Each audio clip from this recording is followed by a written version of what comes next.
Retirement के बाद एक बुज़ुर्ग व्यक्ति अपनी पत्नी के साथ रहता था। उसके 3 बेटे थे, एक बेटा दिल्ली में, दूसरा बेटा हैदराबाद में और तीसरा बेटा उसका दुबई में रहता था। दोस्तों सब कुछ ठीक चल रहा था, इन्हें किसी प्रकार की कोई परेशानी या कष्ट नहीं था। आर्थिक स्थिति भी इनकी बहुत ही ठीक थी, सब कुछ ठीक चल रहा था। लेकिन दोस्तों उस बुज़ुर्ग व्यक्ति को एक बीमारी हो जाती है जिसके चलते वो अधिकतर बेड रेस्ट ही करता रहता था, ज़्यादा चल नहीं सकता था। इसी बीच उसकी पत्नी को सेक्स की गंदी आदत लग जाती है और वह अपनी इच्छाओं की पूर्ति करने के लिए अपने बेटे के हम उम्र नौजवान को अपने घर पर बुलाकर अपनी इच्छाओं की पूर्ति किया करती थी।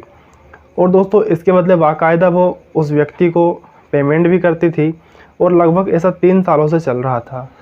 लेकिन एक दिन अचानक उस महिला की मौत हो जाती है और पूरे मोहल्ले में मातम छा जाता है, पूरे शहर में दोस्तों मातम छा जाता है। आखिरकार ऐसा क्या हुआ था, मौत के पीछे की वजह क्या थी, आज हम इस कहानी के माध्यम से जानने की कोशिश करेंगे। दरअसल दोस्तों ये घटना है 15 अक्टूबर सन 2024 की। बिहार प्रदेश में एक शहर है पटना, और पटना में दोस्तों एक थाना लगता है पाटलिपुत्र।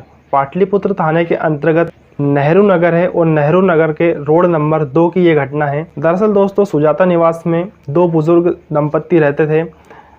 इसमें बुजुर्ग का नाम एन.के. श्रीवास्तव होता है और उनकी पत्नी का नाम श्रीमती सुजाता देवी होता है। बुजुर्ग की उम्र लगभग 75 साल होती है और उसकी पत्नी की उम्र लगभग 65 साल के करीब होती है। इनके तीनों बेटे बाहर थे, एक बेटा दिल्ली में, दूसरा बेटा हैदराबाद में और तीसरा बेटा दुबई में था। जो दुबई वाला बेटा था वो इनके हालचाल पूछ लिया करता था फ़ोन करके। एक दिन में करीब 12:30 बजे जब दुबई वाला बेटा इनको फ़ोन लगाता है, दोस्तों ये तारीख थी 15 अक्टूबर 2024। जब 15 अक्टूबर 2024 को दुबई वाला बेटा इन्हें फ़ोन लगाता है, इसकी मां को फ़ोन ट्राई करता है तो फ़ोन नहीं लग पाता है। कई बार वो प्रयास करता है लेकिन फ़ोन जब नहीं लग पाता है तो उसके पिता को फ़ोन लगाता है, पिता का भी फ़ोन नहीं लग पाता है तो वो काफ़ी परेशान हो जाता है।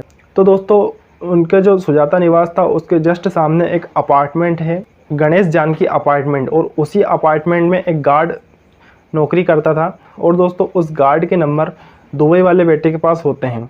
वो उस गार्ड को फ़ोन मिलाता है और उससे कहता है क्या आप अभी ड्यूटी पर हो? तो गार्ड कहता है जी हाँ मैं बिल्कुल अपनी ड्यूटी पर हूँ। तो दुबई वाला बेटा उनसे कहता है कि आप 2 मिनट मेरे घर जाकर मेरे माँ बाप से बात करा सकते हो?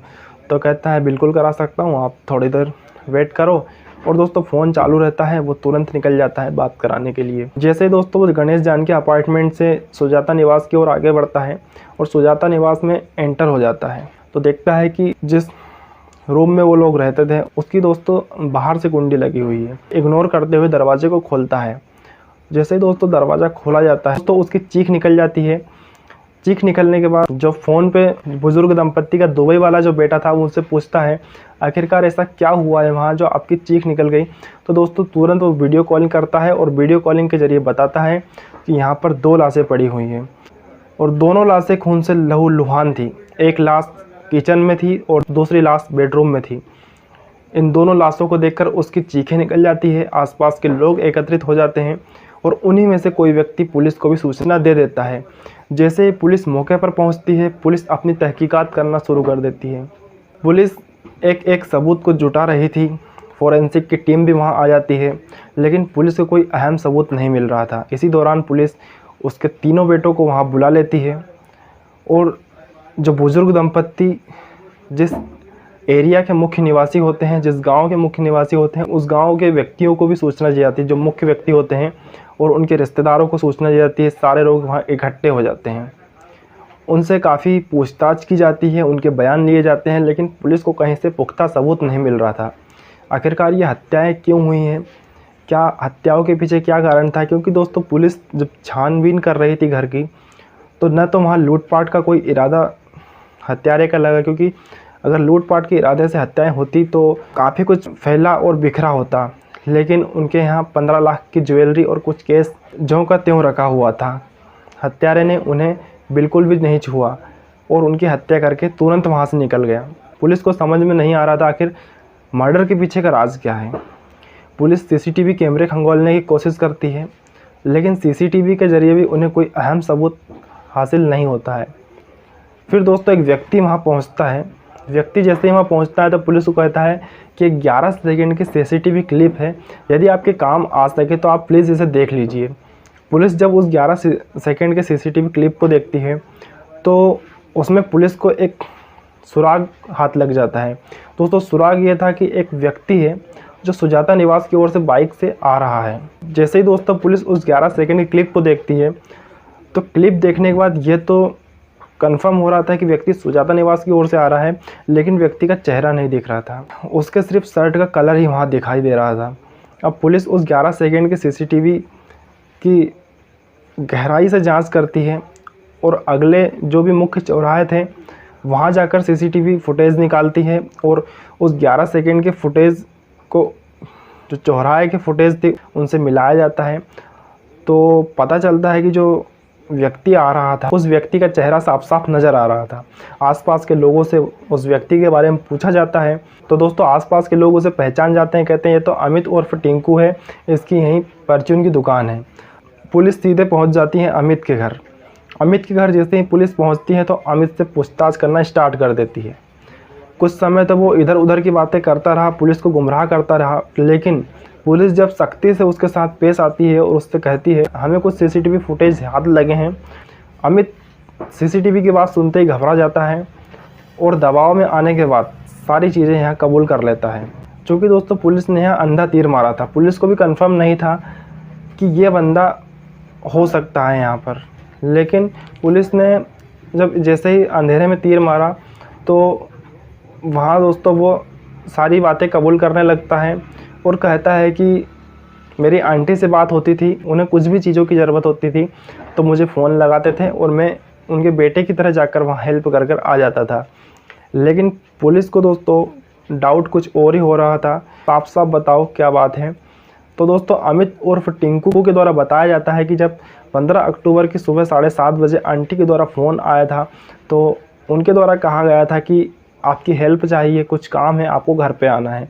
तो दोस्तों वो कहता है कि मुझे बुलाया गया था और जैसे ही मैं सुबह 10:30 बजे उनके घर पे पहुंचा तो वो उनके साथ अवैध संबंध बना रहा था और कमरे से अजीबोगरीब आवाज़ें आ रही थी और ये आवाज़ें उस बुज़ुर्ग व्यक्ति को सुनाई देती है। जैसे ही दोस्तों बुज़ुर्ग व्यक्ति हिम्मत जुटाकर उठता है और खिड़की से देखने की कोशिश करता है तो दोस्तों जो उनकी पत्नी सुजाता देवी थी वो अमित के साथ आपत्तिजनक स्थिति में होती है। ये सारी चीज़ें देखने के बाद उस बुज़ुर्ग की चीख निकल जाती है और चीख इतनी ज़ोर से निकलती है कि उस चीख की आवाज़ अमित को भी सुनाई देती है। अमित तुरंत वहाँ से उठकर खड़ा होता है और उस बुज़ुर्ग व्यक्ति को बेड पर पटक के मारता है और तकिए से उसका दम घोटने की कोशिश करता है और दोस्तों उसकी चीखें ना निकले इसके लिए उसका मुंह भी बंद कर देता है।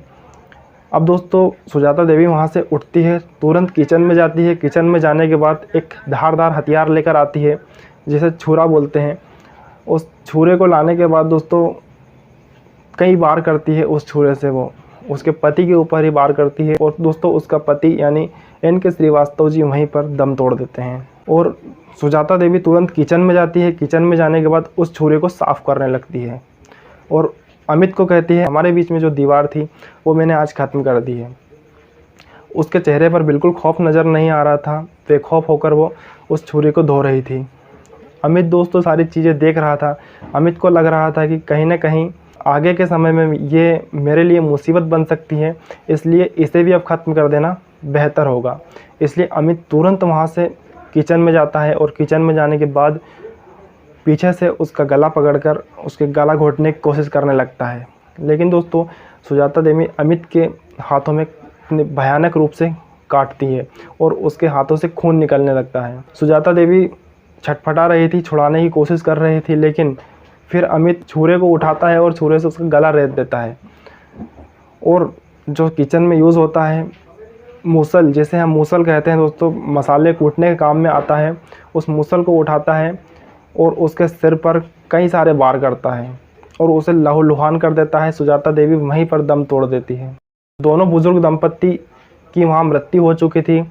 अब अमित दोस्तों पूरी तरह से घबरा चुका था, वो सोच रहा था कहीं ना कहीं मैं अब पकड़ा जाऊँगा, इसलिए अमित तुरंत वहाँ से निकलने की कोशिश करता है, बाहर से गेट लगाता है और तुरंत वहाँ से निकल जाता है। और दोस्तों इसी बीच वो CCTV कैमरे के कैद में आ जाता है और इस प्रकार इस घटनाक्रम का खुलासा हो जाता है। दोस्तों यहाँ पर यदि वो व्यक्ति 11 सेकंड का सीसीटीवी फुटेज नहीं लेकर आता तो शायद इस घटना का खुलासा इतनी जल्दी नहीं हो पाता।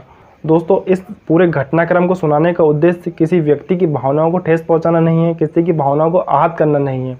केवल आप लोगों को सतर्क और सावधान करना है, क्योंकि समाज में अक्सर ऐसी घटनाएं घटित होती रहती है।